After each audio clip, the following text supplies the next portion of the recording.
Boyle's law. Let's get started. Now, I've represented this visually for you first, where we can see a container, a piston, has 4 liters of gas inside it, and there's a pressure being applied holding this lid or piston down. Now, if I were to increase the pressure on the piston, that is to push down harder, what do you think would happen to the volume of the gas? Well, I hope you would say that it would get smaller. So as the pressure on a gas increases, and that's what we're going to do, notice the pressure went from 1 atmosphere to 2 atmospheres. The pressure doubled. What happened to the volume?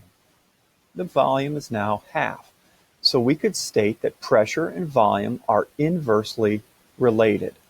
Now mathematically, I'm not sure if you caught this, the initial pressure was 1 atmosphere and the initial volume was 4 liters. And if we just took those numbers, 1 times 4, we get 4. Now the new conditions, the pressure is 2 atmosphere and the volume is 2 liters. And if we multiply pressure times volume here, we also get 4 liters. So we've, in essence, figured out Boyle's law mathematically. Pressure times volume, P1 V1, equals P2 V2. Initial pressure times initial volume will equal the new pressure and the new volume multiplied together. Now, in order for this law to be true, the temperature of the gas must be held constant. If we alter the temperature of the gas, then Boyle's law does not work. So we're looking at our initial container had a volume that was double the final volume, but the pressure was half. So we could write P1, that's the pressure on the left, times V1, the volume on the left, would equal P2, that's the second pressure, times V2. And we'll find out mathematically they will always be equal to one another. Now, as I mentioned earlier, temperature has to be held constant. Why do you think that is? If you said because the gas molecules, when they're hot, will move faster and create more pressure against the walls of the container, you are correct. That's the reason that the condition of temperature must be held constant when between the initial and final conditions. Now, if we look at ideal gas law, do you remember that one? PV equals nRT. If we assume that no gas goes in and out of the system, so moles are constant, N can be ignored. R is the universal gas constant. It doesn't change. It can be ignored. And if temperature is not changed, it's also a constant. So now we can say PV equals nRT, but if nRT is a constant, we can say PV equals PV. So pressure goes up, volume goes down. That's what I mean when I say an inverse relationship. An example of this would be a bicycle pump. If you were to add air to your bike tire, the more times you pump, the more gas you put into the bike tire, the more difficult it is. So you're adding in a whole lot of pressure.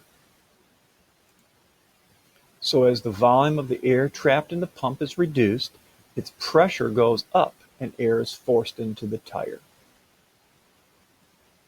This is a photograph or a drawing of Robert Boyle, I guess a painting, and he was a man of great privilege and wealth and had the time in the Middle Ages to actually do science, something that most people did not have the luxury of doing.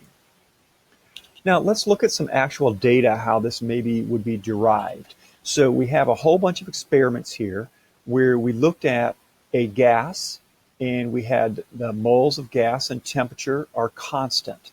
So if you want to think of this as a balloon, you measure the pressure on the balloon and the volume of the gas in the balloon.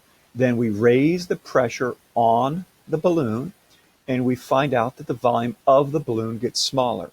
We raise the pressure more, the volume gets smaller, and so on and so on. That's what we're seeing. Now, if you were to simply multiply in experiment 1 the pressure times the volume, you'll get a number. Do the same thing in experiment 2, pressure times volume. You'll get a number. And that's what we've done in each of the 7 trials. Now, on average, we could argue that pressure times volume, rounded to 3 significant figures, is basically a constant. Any variation is due to experimental error in measurement. Now, if we were to graph this, what it would look like is something like this. Here's our initial pressure and volume, and we'll put that on our graph, pressure of 100 kilopascal, volume of 1 liter. Now, we'll open that up, reduce the pressure on the gas, and so now we have only 50 kilopascals of pressure, and the volume of the gas is doubled to 2 liters. And finally, let's just crank down a little bit, increase the pressure quite a bit. So now the pressure is 200 kilopascals, and the volume is a mere 0.5 liters. Now, we could add more data points, but if we try to connect the points, here's what we're going to get. We're going to get a relationship that looks, now notice each time if we do pressure times volume, pressure times volume, pressure times volume, we get 100 liters times the kilopascal. This is the graph that we're going to get. It's always going to look like this. Now, interestingly, if we just manipulate that data a little bit, that's what we're going to do next. Here's our basic data, and now we're looking at volume versus pressure. And if I go 1 over volume versus pressure, look at what happened to our data. It went from being curved to linear. Anytime you find nice linear data like this, you have probably figured out a law of nature. So what does this mean? Well, it means that the equation for us, because pressure and volume are inversely related, is going to end up being P1 V1 equal P2 V2. So again, if we took volume times pressure, we get this constant relationship with this curved line. If we simply then invert one of those variables, we end up getting a nice linear line. Well, let's see how to work a problem using Boyle's law. So it says we have a certain quantity of gas under a certain pressure, 106.6 kilopascal, and its volume is 380 decimeters cubed. What is the volume of the gas at standard temperature and pressure if the temperature is held constant? Now, I've actually given you some additional information. It says we want to know what's the volume at standard pressure. So you have to know what standard pressure is. That's 101.3 kilopascals. So to solve this, I'm going to write initial pressure times volume, initial, equals the new pressure times the new volume.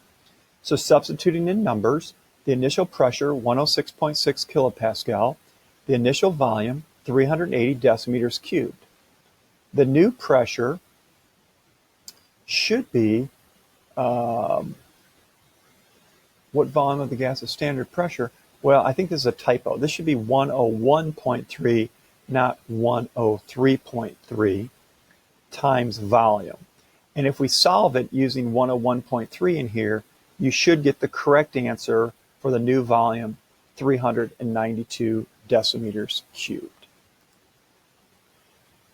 If we wanted to round that to just, let's say 1 sig fig, it's about 400 decimeters cubed. All right, let's try one more question. A quantity of gas has a volume of 120 decimeters cubed, or 120 liters, when confined under a pressure of 93.3 kilopascal at a temperature of 20 degrees Celsius. At what pressure will the volume of the gas be 30 decimeters cubed at the same temperature? Now, the important part here, to know this is a Boyle's law calculation, is the fact that I'm given 2 different volumes, and I'm being asked about a pressure, and I'm given a pressure, and the temperature is constant. So I know it's going to be a P1 V1 equal P2 V2. I can substitute in my variables here. My initial pressure was 93.3 kilopascals. My initial volume was 120 decimeters cubed.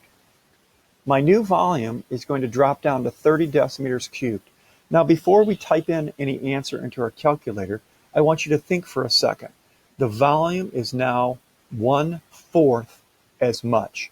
So what does that mean had to have happened to the pressure on the gas? It went up. Good. By a factor of how much? 4 times. You got it. So we can solve this, and we'll get an answer of 373.2. I bet if you multiply 93.3 times 4, you'd get the exact same answer. Well, I hope this helps you understand Boyle's law. I'll quickly go through Charles' law, Guy-Lussac, and then we'll combine them into what's called the combined gas law, which will be probably the most important one for you to know until we get to the ideal gas law. Okay, take care and good luck with your homework. Bye-bye.